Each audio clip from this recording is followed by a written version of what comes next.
riding on a daydream. Hey YouTube, thanks for checking out RV Daydream. Today we've got Heidi with us. Hello. She got some days off. How many days did you have off again? Just 3 in the last 4.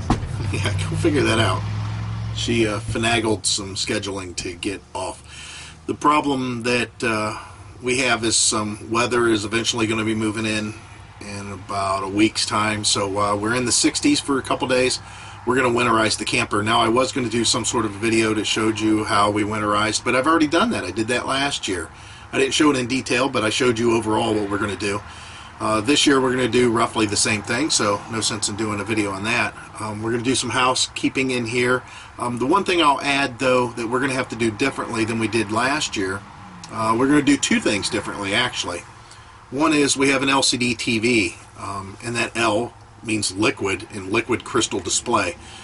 I don't know if it would freeze, but I'm not going to give it a chance. Now, anytime you have electronics that are kind of sensitive, the colder they get and the warmer they get, you know, you're expanding, contracting circuit boards that could crack and break connections and quit working. So if you've got an expensive Blu-ray player or an expensive TV or anything like that out in your RV and you're going to be putting it up for the winter, I would probably pull those things out. It'd probably be a good idea, because I could see where circuitry could go bad because of that, especially in a camper that possibly, you know, could see up to 100 degrees inside the RV. So those things have expanded that far, and then in our case we could get down to, you know, minus 20 inside the RV, and they would contract that much. So that's a lot of expansion and contraction that is above and beyond what the manufacturer probably figures that it's going to see. So the LCD is going to go in. Our old tube TV, that'll stay in the back. We're not too concerned about that. And we have a digital converter for it. We're not going to be too concerned about that either. But I'm going to have to get underneath the bed in the back and do the bypass valve, drain out the hot water tank, drain the fresh water tank, empty out the gray water tank. That's really all the water that we have as far as that could freeze. I'm going to most likely take my air gun again and connect it to the camper at a real low pressure. Go ahead and blow out all the lines, and then at that point we'll go ahead and put antifreeze through the system through the little check valve deal that I built. Sounds like fun. It does sound like fun. The second thing that I'm going to do that's different than last year is not cover up the camper right away. Like last December we had a 70-degree day. It's probably going to be better than average up until December for this area, and I'm going off of a local forecast. The guy does a pretty in-depth winter outlook, and he's saying that up until December we're going to be pretty average, but after December we're probably going to be a little bit colder than average, and again a little bit more snow than average. So January, February, March probably not going to be so great, but up until that point, yeah, we'll see if we might be able to still sneak out, because still want to go camping. Yeah, we're not content on giving it up yet. So we're going to get cracking on winterizing. Heidi's never done it. No. Heidi's never winterized any of our campers. So it's kind of nice that she's here today to help out. Let's hope he doesn't drag it out all day. Yeah, I'll make it real difficult for her. All right, so we're all done. Heidi helped. A little bit. She did a lot. We got it done a little bit faster than I would have normally. I didn't blow out the lines like I normally did. Instead, we did something a little bit more traditional. I did pull the antifreeze up through the jugs through my little rig job that I have there with the valves. So it's all winterized. But it doesn't mean that we're going to leave it sit for the winter. Right? Right. Never know. Never know. We're hoping not. I have to change the oil in my truck. It's, I think, about 800 miles over, possibly. I think you have like 4 oil changes to do. Yeah, and I have to do our daughter's oil change. I have to do my son's oil change, and Heidi's probably getting close to being due again. It's never ending. We wanted to give you some sort of an update today, and Heidi suggested we go down to the lake. We don't live that far from where she grew up. It's kind of like a campground. There's 3 lakes down there. guess we're going to head over to the third lake, so we'll pick it up down there.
We decided to break away and get out of the house to do sort of an update, and we live in a pretty nice area.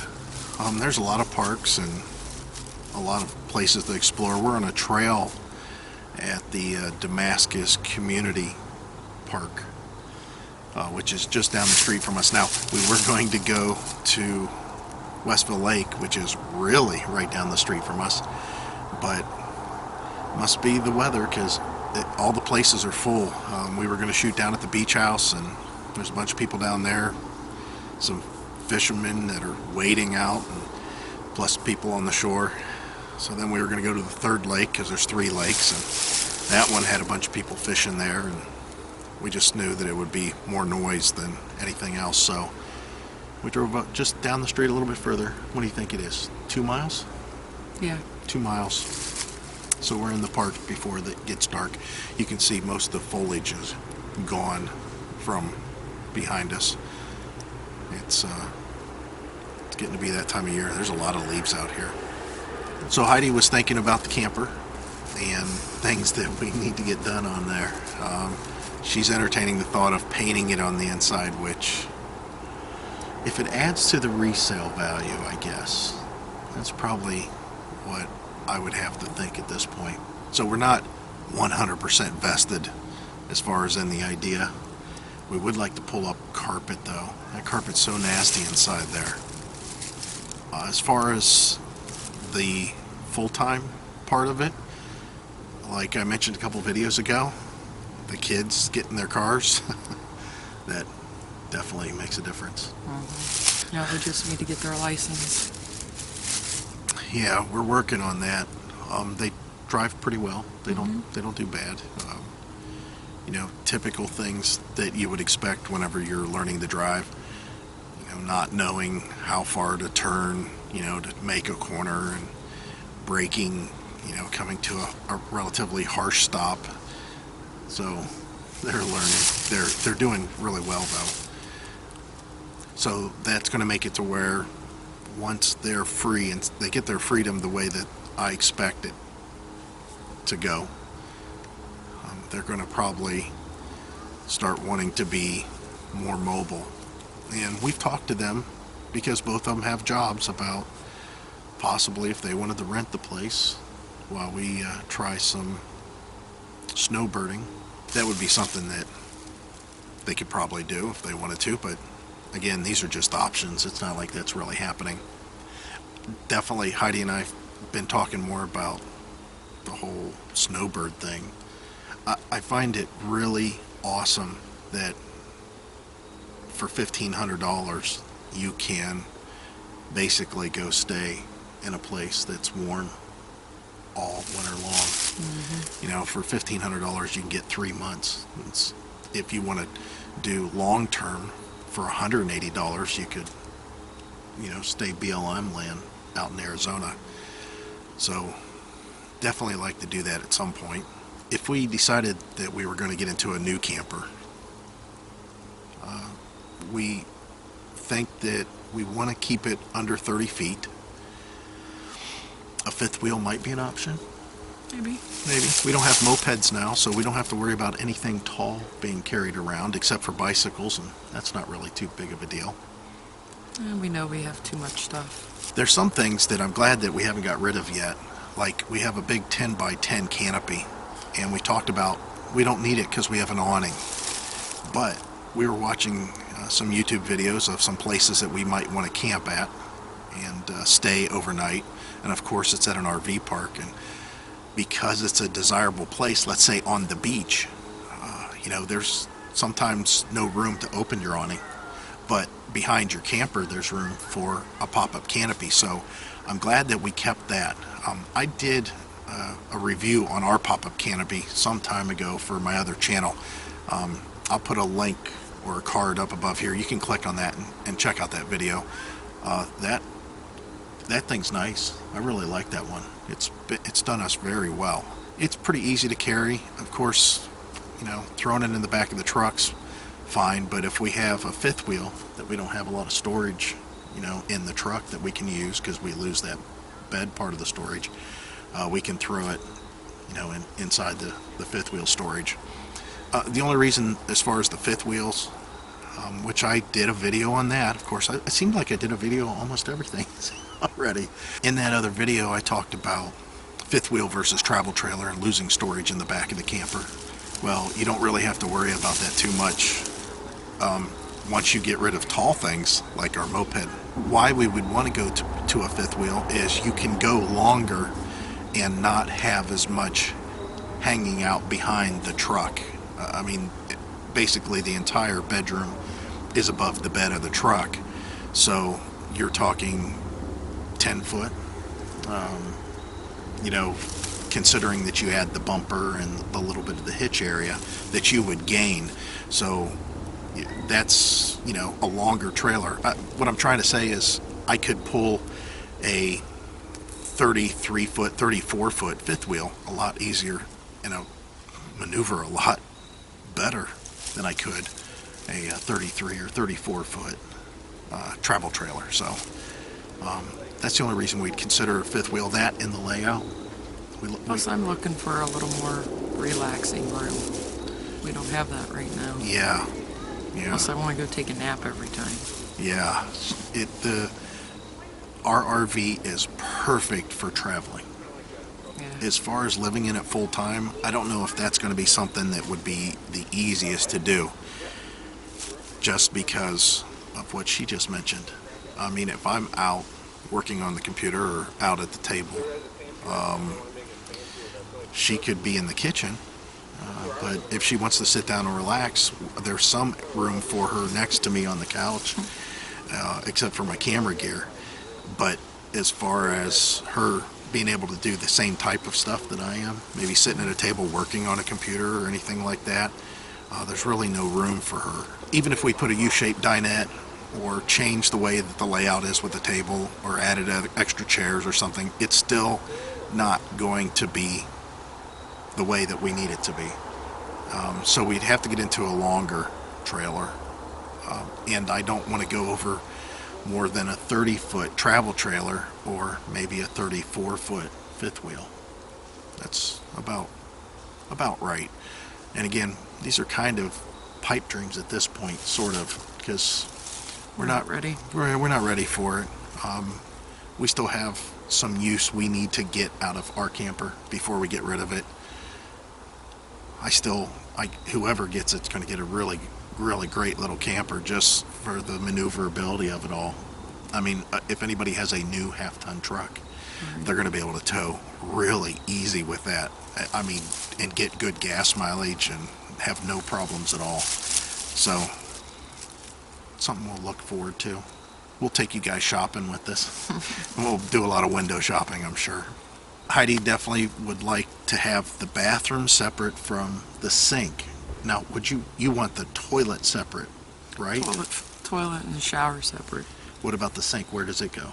It can be in the bathroom or in the bedroom. Oh, okay, so what part? With the toilet or with the shower? With the toilet. So you want It makes more sense. the sink with the toilet? Yeah. Okay. Have a toilet and a sink and a shower on the other side. That, I don't know, I'd like it to be walk through. oh, well, I like it to be where it's all one, but you close it off. The only thing with that is you pretty much have to have two doors at that point. Because if somebody's in the bathroom, camped out, I don't know who would that be. you. Then you can't get into the bedroom. Even then, you have to walk outside to get to the bedroom. Yeah, you have to go. Yeah, sometimes I'll spend some time in the back. Although when we're RVing, No. it's not the same as being at home. I mean, Well, we're not full-time in yet either. right, that's true. Whenever I go in the bathroom at home, I mean, I bring in YouTube videos. my tablet and I go through YouTube videos and stuff and look up things. And I mean, I don't know. I used to keep magazines in there all the time, but now I just bring my tablet in. Funny part is whenever we are RVing, I don't really do that. I mean, I might go through the weather or something on my phone, but that's about it. Well, we have so much more to do, things to do when we're camping. Right. And hopefully we can get out before the end of the year, Yes. Yeah, even if it's somewhere close. it's not good. It just, with I'm not her saving work, my vacation. how much vacation do you have now? I have a week and 4 days. Yeah, a week and 4 days. So That 2 weeks. You know, we might be able to do something still. If you take a full-blown week, if it's not snowing or no snows in the forecast, why don't we hook up and go somewhere? We can. I gotta figure that out. Yeah, I have to figure out how to get some gas money, especially going into Christmas. We did that winterization, so it got us thinking about, the end of season. We're still going to try to sneak something in. Who knows what that's going to be. But give you some ideas of what we're thinking about. Still in the same game plan. Yeah. 7 years. We dropped 8 years. We were thinking initially it was going to be 5 to 10. We dropped 1 year off that plan right away. And that had a lot to do with getting the truck to tow. Not saying that the truck may not need something on down the road major to make it a little bit better, but still, that dropped off a year of our going full time. And of course, we're going to be doing snowbirding too, so that kind of took off some time because we know that snowbirding don't really count, but we can go snowbirding faster than just going full time. Which we'll have to see. We'll have to see how all that works out. I think it'll be pretty decent. Anything else? No. All right, guys. So that's going to be it.